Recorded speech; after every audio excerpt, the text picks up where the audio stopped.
Hello दोस्तों, please मेरा YouTube channel subscribe करें। एक दफा का जिक्र है कि एक छोटे से गांव में एक सरसब्ज और शादाब मैदान के बीचों बीच एक बहुत बड़ा पुराना दरख्त खड़ा था। इसकी मोटी शाखें गहरी जुड़ी थीं और गांव वालों को ठंडा साया फराहम करता था। इस पर परिंदे घोंसले बनाते, बच्चे इसके नीचे खेलते और मुसाफिर उसके साए में आराम करते। एक छोटा लड़का जिसका नाम अहमद था इस दरख्त को बहुत पसंद करता था। वो रोजाना आकर दरख्त से बातें करता, इसकी शाखों पर चढ़ता और उसके फलों से लुत्फ अंदोज होता।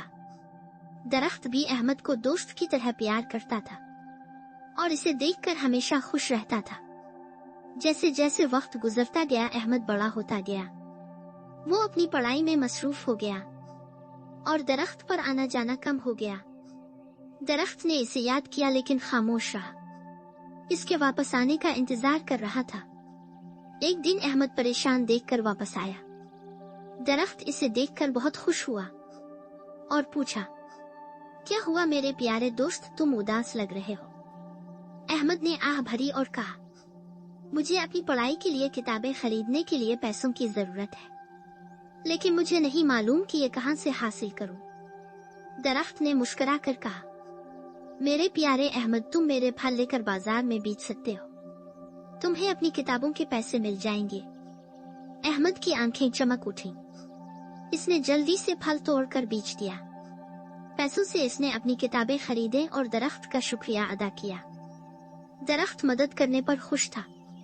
साल गुजर गए और अहमद दोबारा वापस आया, लेकिन इस बार वो और भी परेशान नजर आया।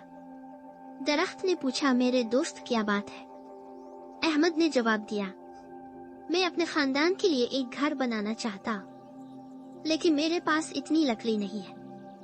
दरख्त ने गर्मजोशी से कहा, मेरी शाखें ले लो प्यारे अहमद, तुम उन्हें अपना घर बनाने के लिए इस्तेमाल कर सकते हो। अहमद एक लम्हे को हिचकिचा, लेकिन फिर दरख्त की घनी शाखों को काट कर ले गया।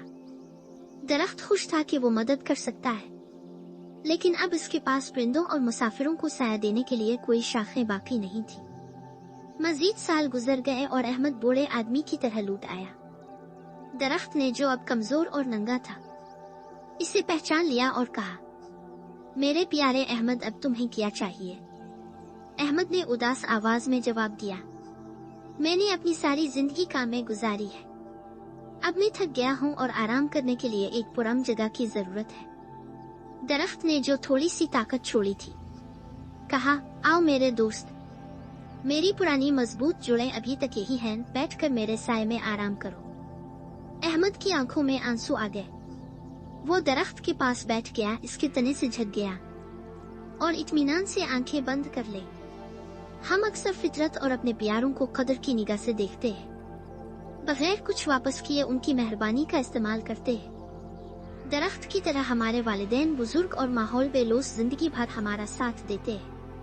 हमें उनकी कदर करनी चाहिए और उनकी देखभाल करनी चाहिए, इससे पहले कि बहुत देर हो जाए। हेलो दोस्तों, प्लीज मेरा यूट्यूब चैनल सब्सक्राइब करें।